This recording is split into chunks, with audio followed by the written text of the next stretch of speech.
मे महिना सुरू होणार आहे। तर तुम्हाला घरात सुद्धा जास्ती गरम होतं का? घरात कूलर किंवा एसी नाही, मग आपल्याला थंडावा कसा मिळेल? चला मग त्याच्या आधी आपण महत्त्वाच्या टिप्स जाणून घेऊया आपल्या व्हिडिओ मध्ये। आता उन्हाळ्यात सगळीकडे वातावरण खूप तापलेलं असतं। घरात घराबाहेर अगदी प्रत्येक ठिकाणी वैतागलेल्या उकाड्याचं वातावरण असतं। मे महिन्यात कधी कधी अशी वेळ येते की पंखा आणि कूलर याच्यामधून सुद्धा गरम हवा येऊ लागते। तुम्हालाही हे माहित असेलच, यामुळे घरात बसणं खूपच अशक्य होऊ लागतं। आता हे ऊन कमी करणं हे आपल्या हातात तर नाहीये, पण घरातल्या घरात काही छोटे मोठे बदल केले ना तर आपण आपल्या घराला नक्कीच थोड्या प्रमाणामध्ये थंड ठेवू शकतो। थोडक्यात एसी आणि कूलर शिवाय तुमचं घर उन्हाळ्यात थंड राहू शकतं। त्यावर सगळ्यात पहिलं मी सांगणार आहे, केशरी, लाल, पिवळे, पोपटी पडदे असे घरात दारं किंवा खिडक्यांवरती असतील तर तुम्ही ते लगेचच बदलून टाका।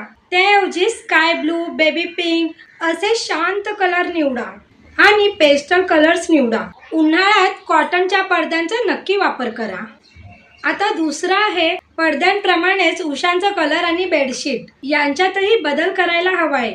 हलकी शेड म्हणून पेस्टल रंग असणारे जे रंग आहेत ते तुम्ही तुमच्या घरात वापरा। आता आपला तिसरा मुद्दा आहे, तर तुमच्या अंगणातले मनी प्लांट, स्नेक प्लांट घरात आणा आणि ठिकठिकाणी ठेवा।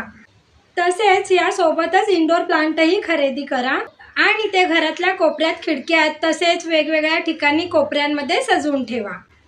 आता घरात झाडं असली की खूपच शांत आणि थंड वाटू लागतं।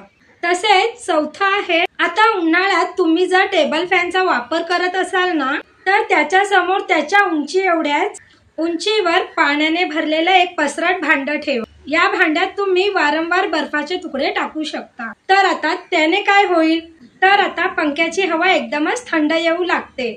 आता पाचवा मुद्दा, दुपारी 1 ते 4 या वेळेत ऊन खूप कडाक्याचं असतं। आता अशा वेळी काय करायचं, तर घराचे दारं, खिडक्या बंद ठेवा। बाहेरील उष्ण हवा आत आली नाही तर घर आपलं बऱ्याच प्रमाणात थंड राहतं। आता 6वा मुद्दा, खिडकी किंवा दाराला पडदे असतील तर त्यावर हँड स्प्रेचा वापर करून पाणी शिंपडा। तसेच पडदे अर्धवट ओले करा, त्यानंतर घरातले पंखे लावा। थंड पडद्यांना हवा लागेल आणि त्याचा थंडावा तुम्हाला खोलीवर जाणवू लागेल। 7वा मुद्दा, तर आजकाल खळखळ असा आवाज करणारी छोटीशी धबधब्यासारखी अनेक शोपीसे मार्केटमध्ये मिळतात। तसेच एखादं शोपीस तुम्ही तुमच्या घरात ठेवा। त्या त्यातून वाहणारे पाणी आणि त्या पाण्याचा खळखळ आवाज वातावरणात अनेकदा शांतता निर्माण करतं आणि रिलॅक्स वाटू लागतं। आता 8वा मुद्दा, तुम्ही बिल्डिंगच्या लास्ट म्हणजे टॉप फ्लोअरला राहत असाल किंवा तुमचं घर लास्ट फ्लोअरला असेल, जर वरती जरी पत्रे टाकले असतील ना तुमच्या टेरेसवर, तर उष्णता एवढी असते की घरात उकाडा जाणवू शकतो। तर अशा वेळी काय करायचं, तर गच्चीवर संध्याकाळी जा आणि बकेटभर पाणी शिंपडा। त्याने थोड्याशा का प्रमाणात होईना पण थंडावा जाणवेल। बाल्कनीत झाडे लावा, थंडावा राहील आणि बाल्कनीच्या ग्रिलला हिरवा कापड लावून ते पॅक करून टाका। त्याने सुद्धा अति उन्हामुळे झाडे वाळणार नाही आणि बाहेरील हीट जास्ती येणार नाही, शिवाय थंडावा तसाच राहील। अशा पद्धतीने छोटे मोठे बदल तुम्ही केले तर एसी आणि कूलर शिवाय सुद्धा तुमचं घर थंड राहू शकतं। आजची माहिती तुम्हाला कशी वाटली कमेंट बॉक्स मध्ये नक्की कळवा।